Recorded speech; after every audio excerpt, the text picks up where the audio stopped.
Morning. Today we'll discuss the textures, structures and field relationship of igneous rocks.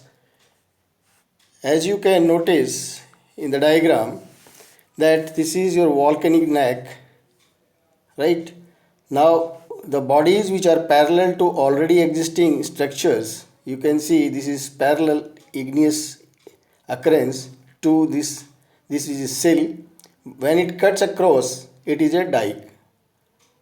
So first of all, the concept of sill and dike, they are also known as the forms of igneous rocks, and in that, if an igneous intrusion is parallel to already to structures that are present in the rocks, then that occurrence is known as your sill.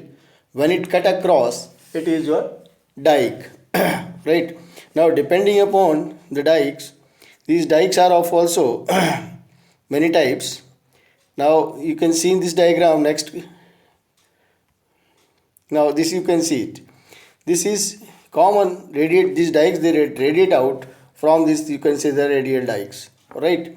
Then similarly, when you this is your ring dike, how they are formed, you can have an idea. This is cone sheet. It is not ring. It is in between. This is they form cone like form. This is what is the you can say the map of your this is in circular. This is a ring dike. Now this area this encompasses this area, and these igneous intrusions they occur in the circular or arcuate form surrounding an area. So this is map view of a ring dike, right?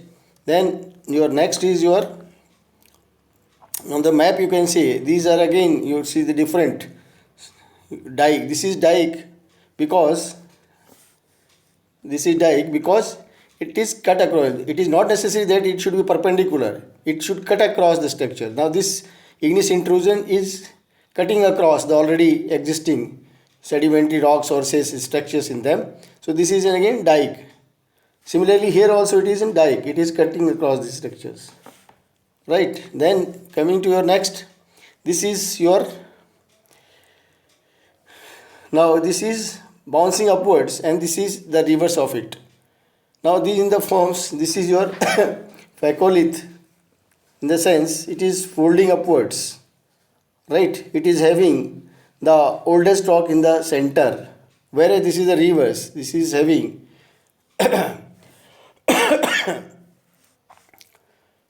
now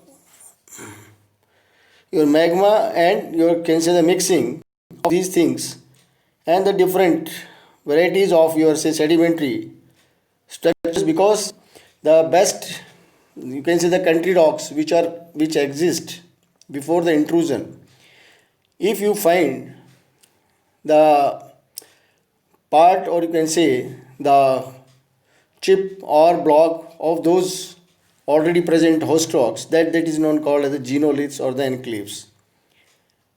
So when there is an intrusion, naturally the contamination of magma by this, and they also become the part of this.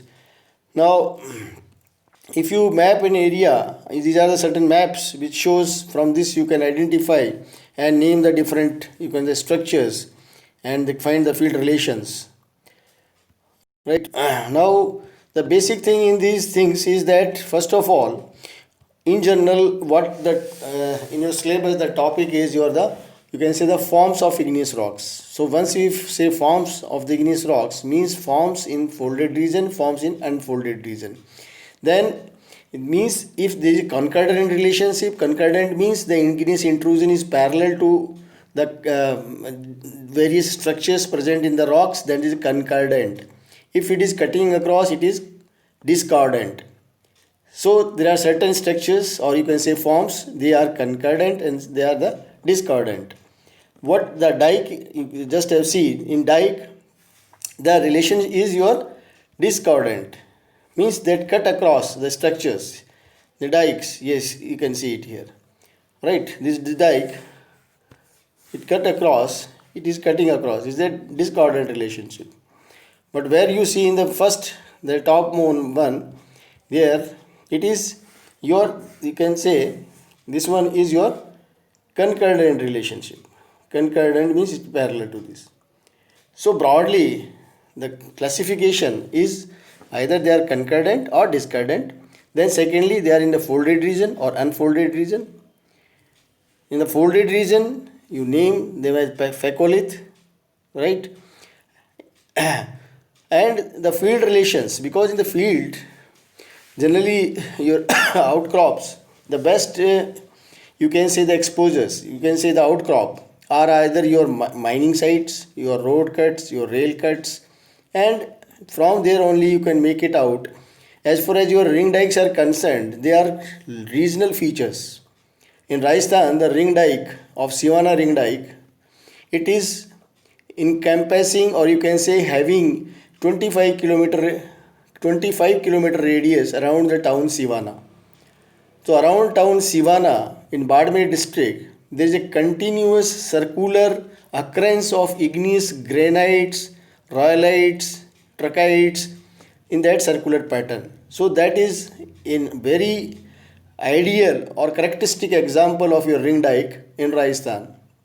Now the environmental benefit of ring dike, just I tell you, and the, you can say this ring dike, they are formed by the cauldron subsidence. Cauldron subsidence means when magma intrudes in a circular pattern, the central part which is there, it collapses downwards, right?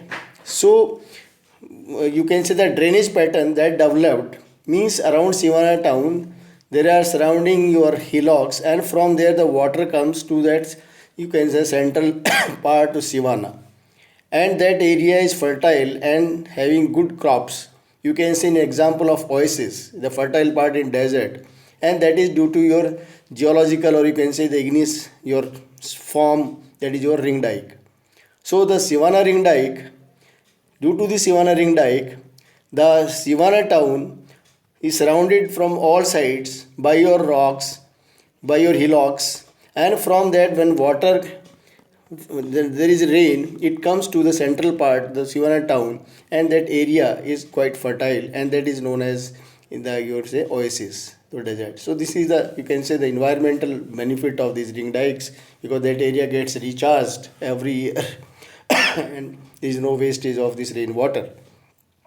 So this structure in the field, you have to study the different structures depending upon, means, because these structures they help us in, because the different type of structures forms that are there in the field relations. First of all, we can know the, can the stratigraphy, means which rock older, which is younger. That is a very important part. It is not the, they can, you can say then there are number of types of, you can say, the stratigraphy, biostratigraphy, chronostratigraphy, like that. So here if there are different type of rocks, and if there are different type of, you can say, dikes or sills, we can generate or we can build the their order, or from the oldest to youngest. So that helps in working out the stratigraphy, right? And that helps lot in your, you can say, in developing the model, or you can the petrogenesis of that particular area. So these forms on igneous rocks, they are, you just say the occurrence of your igneous rocks, and what shape do they take depending upon, and what relations with they have the already present rocks, they are named accordingly. And just we have discussed, they are commonly your sill, dike, ring dike, corn sheet, fecolith, batholith, right? So this is all for today. Thank you very much. See you in the next class.